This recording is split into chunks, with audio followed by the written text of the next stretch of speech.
Pasarap pa rin ng pasarap ang kainan ngayong gabi dahil maghahanda pa rin tayo ng mga panalong pagkain na siguradong magugustuhan ng buong pamilya. Tama ka dyan, Chef. And these past weeks nga, isa sa mga binigyan natin ng focus ay yung pagbibigay ng tamang nutrisyon sa mga kids in their first 1,000 days sa pamamagitan ng tinatawag na complementary feed. Tama ka dyan. At ngayong gabi, mag-share ulit tayo sa kanila ng isang dish na makakatulong para mas mabigyan natin ng masustansyang pagkain ng ating mga anak o kaya ating mga baby. Yes! Kasabay niyan, may mga ibabahaging complementary feeding tips ang special guest nating si Ms. Jovi Raval,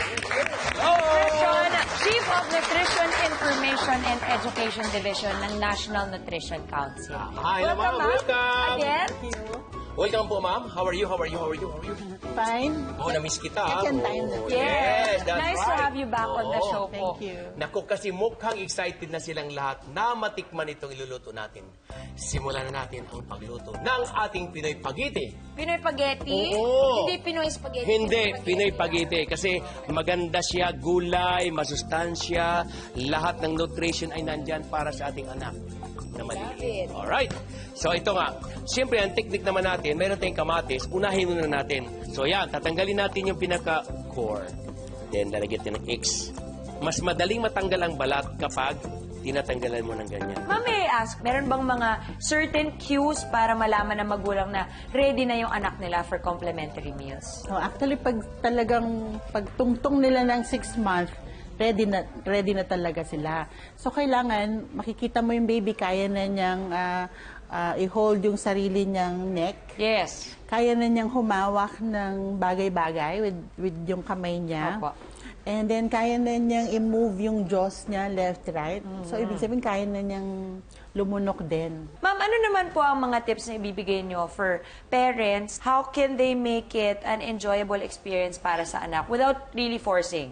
Oo, actually, common ginagawa yan ng magulang. Ubusin mo yan, ganyan. Pero dapat, never natin gagawin yon. So, take natin kung ano yung gustong kainin ng baby, pero i-assist natin yung baby na kumain. So, sa umpisa, tayong magpapakain doon sa baby. And then, habang tumatagal, mga 9 months, may sarili na siyang spoon or fork. And then, yung nagfo-force feeding kasi pinipilit na ubos, yung pagkain, nasisira yung kanilang appetite control.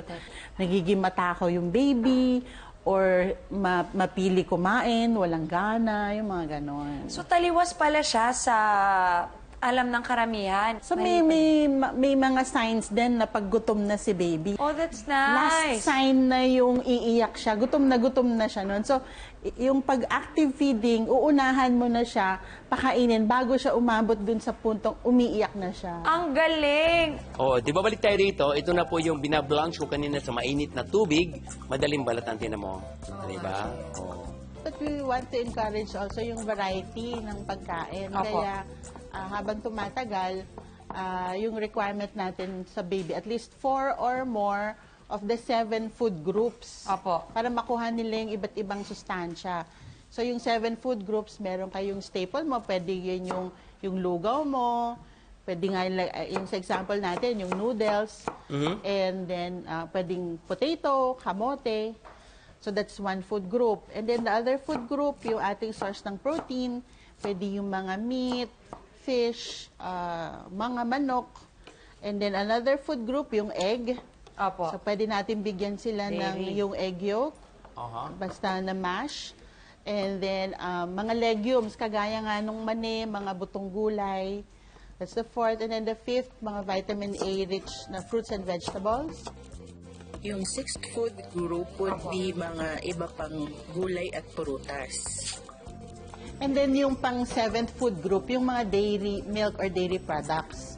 But of course, like mga yogurt, cheese, so pwede yun. Alright, so Bettina at Ma'am Jovi, simulan ko na pagsute ng ating gulay, no? Siyempre, unahin natin ang ating sibuyas. Yan. Chopped garlic. Then, isunod natin yung ating peeled tomato. Then, para masarap, imamas natin cubes na kamote, kalabasa.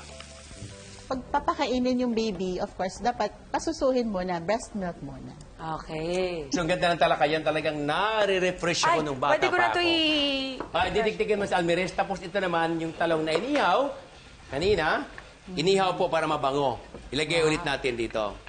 Yung maging kumbaga kung sa spaghetti, halimbawa, lalapot siya, ito yung palapot. Ang ganda, di ba? Yung ating talong. So, lagyan natin ng konting salt lang po.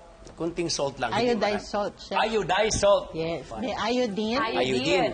Para iwas tayo sa mga mental retardation. Opo, konti lang. Ayan po. So, ito na po yung ating pasta. Ito po yung napakuluan, ha? Uy, ang sarap nito. Promise, ang sarap. Siguro lagyan mo ng konti nito kalahati. Ang kalahati, itatapping natin mamaya. Sige Konti po. lang. May yellow, may konting brown because of the eggplant.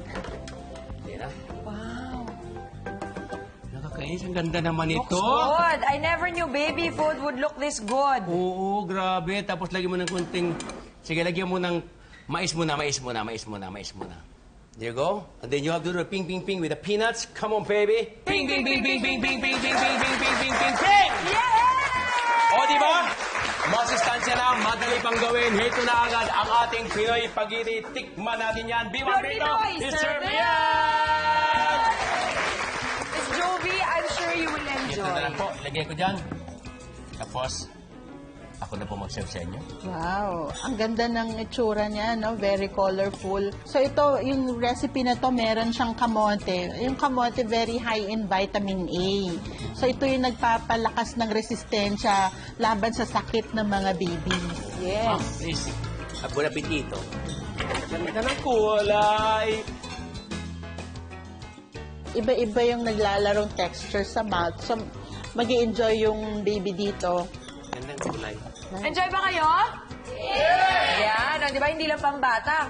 Even Oo for naman. adults, di ba? Yes. Pasok tong recipe na to. Oo. We hope you all enjoyed our nutritious dish for kids. At gusto naming pasalamatan, syempre, ang lahat ng mga kapuso natin from the National Nutrition Council for sharing a lot of relevant information and tips na makakatulong para mas maging malusog ang kinabukasan ng ating babies. Maraming salamat. Maraming Miss salamat, Jovi. Ma'am Thank you, Miss Jovi. Bettina. Opo. Thank you, Chef Opo, Moy. kain ka lang muna dyan. Naku, ma'am, meron pa ba kayong gusto pang ibilin sa mga kapuso natin na in addition sa mga tips mo, Yes meron ka po. pang karagdagan? Gusto natin paalala sa ating mga magulang, mga tagapag-alaga, yung kahalagahan ng first 1,000 days. So, dapat tama yung nutrition ng nanay habang buntis. And then, exclusive breastfeeding for the first 6 months. Umpisahan na siyang bigyan ng solid foods at starting 6 months. And then, habang pinapakain, kailangan loving environment. And then, tinuturuan na rin yung baby may psychosocial stimulation para maganda yung laki ng baby at iwas din siya sa sakit. That's Tama. right. Galing.